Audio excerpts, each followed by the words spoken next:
শাহবাগে প্রাথমিক শিক্ষকদের সাথে পুলিশের সংঘর্ষ, কাল থেকে সারা দেশে কর্মবিরতির ঘোষণা।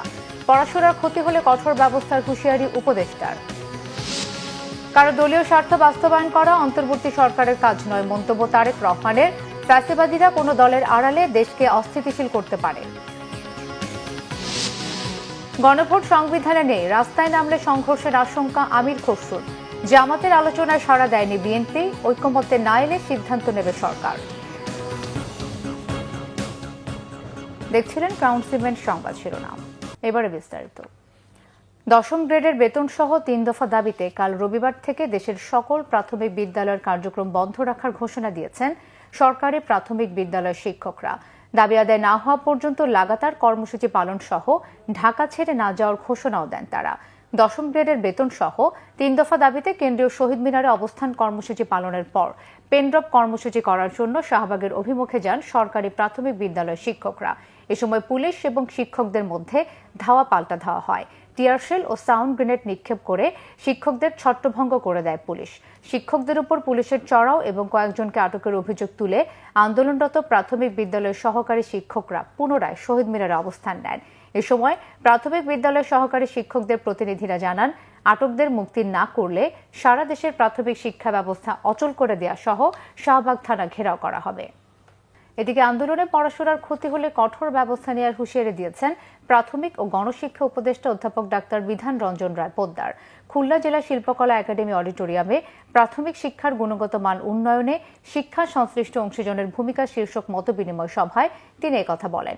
বিধান রঞ্জন রায় বলেন, প্রধান শিক্ষকদের 10ম গ্রেড দেয়া হয়েছে, সহকারী শিক্ষকদের 11তম গ্রেড দেওয়ার চেষ্টা চলছে।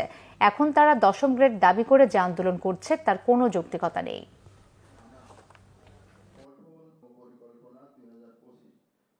প্রধান শিক্ষকদের 10ম গ্রেড দিয়েছি এবং তাদের জন্য সহকারীদের জন্য আমরা 11 গ্রেডের জন্য অনবরত চেষ্টা করে যাচ্ছি। এই পরিপ্রেক্ষিতে এসে 10ম গ্রেডের দাবি ধরে আন্দোলন করা, এটা কতটুকু যৌক্তিক বিবেচনা করবেন? তো আমরা যেটা দেখব সেটা হচ্ছে আমাদের যেন পড়াশোনায় বিঘ্নিত না হয়, এবং এই ব্যাপারে আমরা সর্বোচ্চ কঠোর ব্যবস্থা নেব যদি আমাদের পড়াশোনা বিঘ্নিত হয়। কারণ আমরা সর্বোচ্চ বেশি গুরুত্ব দিচ্ছি প্রাথমিক স্কুলে পড়াশোনার মানের উন্নয়নের জন্য। বিএনপির ভারপ্রাপ্ত চেয়ারম্যান তারেক রহমান বলেছেন, দেশ অস্থিতিশীল হয়ে উঠলে পলাতক স্বৈরাচারের পুনর্বাসনের পথ সুগম হয়। ফ্যাসিবাদীরা কোনো দলের আড়ালে দেশকে যাতে অস্থিতিশীল করতে না পারে সেদিকে লক্ষ্য রাখার আহ্বান জানান তিনি। কারো দলীয় স্বার্থ বাস্তবায়ন করা অন্তর্বর্তী সরকারের কাজ নয় উল্লেখ করে তিনি বলেন, বিএনপির কাছে অবশ্যই দেশ এবং জনগণের স্বার্থ সবার আগে। দেশের ন্যায় বিচার এবং আইনের শাসন ছাড়া সংখ্যালঘু কিংবা সংখ্যাগুরু আমাদের কারো কোনো পরিচয়, কোনো নাগরিকেরই নিরাপত্তার গ্যারান্টি হতে পারে না। একমাত্র ন্যায় বিচার এবং আইনের শাসনই প্রত্যেকটি নাগরিকের নিরাপত্তা নিশ্চিত করতে পারে। ফ্যাসিবাদ বিরোধী আন্দোলনে আমাদের রাজপথের আন্দোলনের সঙ্গী কারো কারো ভূমিকা দেশে আপনার আমাদের বহু মানুষের অধিকার এবং সুযোগকে বিনষ্ট করার হয়তো একটি পরিস্থিতি তৈরি করছে। দেশ যদি অস্থিতিশীল হয়ে ওঠে তাহলে পতিত পরাজিত পলাতক ফ্যাসিবাদী অপশক্তির পুনর্বাসনের পথ সুগম হতে পারে বা হয়। পতিত পরাজিত ফ্যাসিবাদী অপশক্তিও বর্তমানে একইভাবে গুপ্ত কৌশল অবলম্বন করে দেশকে গণতন্ত্রের উত্তরণের পথকে বাধাগ্রস্ত করে তুলছে কিনা সে ব্যাপারে সজাগ দৃষ্টি রাখার জন্য আমি অন্তর্বর্তীকালীন সরকার এবং ফ্যাসিবাদ বিরোধী গণতান্ত্রিক শক্তিগুলোর প্রতি বিশেষভাবে আহ্বান জানাতে চাই।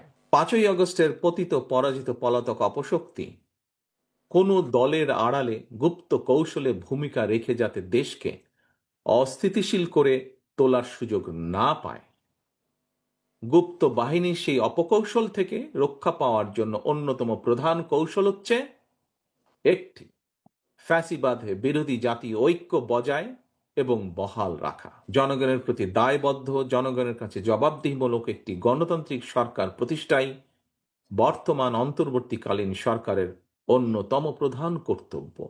ধর্ম বর্ণ নির্বিশেষে প্রতিটি বাংলাদেশি নাগরিকের জন্য একটি সম্প্রীতি এবং সমৃদ্ধির বাংলাদেশ প্রতিষ্ঠা করতে আসন্ন জাতীয় নির্বাচনে বিএনপি তথা বাংলাদেশ জাতীয়তাবাদী দল আপনার এবং আপনাদের সকলের, আপনাদের পরিবারের সদস্যদের সমর্থন প্রার্থনা প্রত্যাশা করছে। বর্তমান সংবিধানে গণভোট বলতে কিছু নাই। রাজনৈতিক দলগুলো কথায় কথায় রাজপথে গেলে আবারও সহিংসতা সৃষ্টি হবে বলে আশঙ্কা করেছেন বিএনপির স্থায়ী কমিটির সদস্য আমির খসরু মাহমুদ চৌধুরী। রাজধানীর একটি হোটেলে জনতার ইশতেহার শীর্ষক আলোচনায় এসব কথা বলেন আমির খসরু মাহমুদ চৌধুরী। তিনি বলেন, কিছু কিছু দল সংস্কার ইস্যুতে জনগণ নয়, নিজেদের মালিক মনে করছে।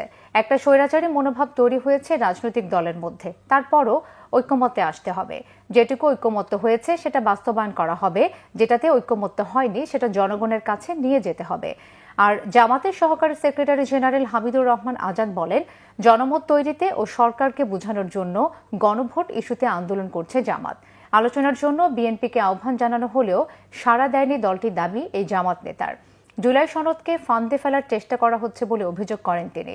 সেমিনারে প্রধান উপদেষ্টা প্রেস সচিব শফিকুল আলম বলেন, জুলাই সনদ নিয়ে রাজনৈতিক দলগুলো সিদ্ধান্ত নিতে না পারলে অন্তর্বর্তী সরকার নেবে। নির্বাচন নিয়ে কোনো শঙ্কা নেই, ফেব্রুয়ারির প্রথম সপ্তাহে নির্বাচন হবে। দেশের বিভিন্ন জায়গার কিছু খবর নিয়ে ডেস্ক রিপোর্ট। বিএনপির স্থায়ী কমিটির সদস্য বেগম সেলিমা রহমান বলেছেন, বিগত 17 বছর দেশবাসী আওয়ামী লীগের দুঃশাসন দেখেছে। ওই সময় সত্য কথা বলায় ইলিয়াস আলী দিনার সহ নেতাকর্মীদের গুম করা হয়েছে। সিলেট মহানগরীর একটি হোটেলে নারী ও শিশু অধিকার ফোরাম আয়োজিত আলোচনা সভায় তিনি এসব কথা বলেন। বিএনপির মহাসচিব মির্জা ফখরুল ইসলাম আলমগীর সহ দলটির শীর্ষ নেতাদের বিরুদ্ধে কুরুচিপূর্ণ মন্তব্য করার প্রতিবাদে নোয়াখালী 5 আসনে ধানের শীষ প্রতীকে মনোনয়ন পাওয়া ফখরুল ইসলামের বিরুদ্ধে বিক্ষোভ মিছিল ও প্রতিবাদ সমাবেশ করেছে বিএনপির নেতাকর্মীরা। দুপুরে কবিরহাট বাজারে এই বিক্ষোভ মিছিল ও সমাবেশ হয়। বিপ্লব ও সংহতি দিবস উপলক্ষে চট্টগ্রাম মহানগরীর কাজী দেউরি দলীয় কার্যালয় চত্বরে চট্টগ্রাম মহানগর ছাত্রদল এক আলোচনা সভার আয়োজন করে। সভায় বিএনপির কেন্দ্রীয় কমিটির সহ সাংগঠনিক সম্পাদক ব্যারিস্টার মীর হেলাল, মহানগর বিএনপির সদস্য সচিব নাজিবুর রহমান সহ অন্যান্য নেতাকর্মীরা উপস্থিত ছিলেন। কিশোরগঞ্জের হোসেনপুরে 7 নভেম্বর জাতীয় বিপ্লব ও সংহতি দিবস উপলক্ষে বর্ণাঢ্য র্যালি ও আলোচনা সভা করে উপজেলা স্বেচ্ছাসেবক দল। র্যালি শেষে আলোচনা সভা হয়। অনুষ্ঠানে প্রধান অতিথি ছিলেন সুপ্রিম কোর্টের আপিল বিভাগের আইনজীবী ব্যারিস্টার এম আতিকুর রহমান। এদিকে দিবসটি উপলক্ষে ময়মনসিংহের কান্দিপাড়া আশকর আলী উচ্চ বিদ্যালয় মাঠে গফরগাঁও উপজেলা পৌর ও পাগলা থানা বিএনপির উদ্যোগে আলোচনা সভা ও র্যালি হয়। ময়মনসিংহ দক্ষিণ জেলা বিএনপির সদস্য মোহাম্মদ আক্তারুজ্জামান বাচ্চু এতে উপস্থিত ছিলেন। সাতক্ষীরার তালার মির্জাপুরে কুমিরা ইউনিয়ন মহিলা দলের কর্মী সম্মেলন হয়েছে। দুপুরে মির্জাপুর মাধ্যমিক বিদ্যালয় মাঠে সম্মেলনে প্রধান অতিথির বক্তব্য রাখেন বিএনপির কেন্দ্রীয় কমিটির প্রকাশনা বিষয়ক সম্পাদক ও সাবেক এমপি হাবিবুল ইসলাম হাবিব। আসন্ন জাতীয় নির্বাচনে ধানের শীষের পক্ষে ভোট চেয়ে গণসংযোগ কর্মসূচি পরিচালনা করেছে সাভার পৌর ছাত্রদল। পৌর ছাত্রদল নেতা তাজ খান নাইমের নেতৃত্বে এই কর্মসূচি হয়। আশুলিয়ায় মিথ্যা মামলা প্রত্যাহার ও একাধিক হত্যা মামলার আসামি ভূমিদস্যু এম এ মতিনকে গ্রেফতারের দাবিতে সংবাদ সম্মেলন করেছে এলাকাবাসী। স্থানীয় একটি রেস্টুরেন্টে আশুলিয়াবাসীর ব্যানারে এই সংবাদ সম্মেলনের আয়োজন করা হয়। Bangla vision news desk. এই ছিল এখনকার মতো। পরের সংবাদ সন্ধ্যা 7:30টায় দেখার আমন্ত্রণ রইল। এছাড়া বাংলা ভিশন সংবাদ ও সংবাদ সংশ্লিষ্ট অনুষ্ঠান দেখতে ভিজিট করুন www.tvnews24.com ও facebook.com/banglavisionnews এবং সাবস্ক্রাইব করুন youtube.com/banglavisionnews। ধন্যবাদ।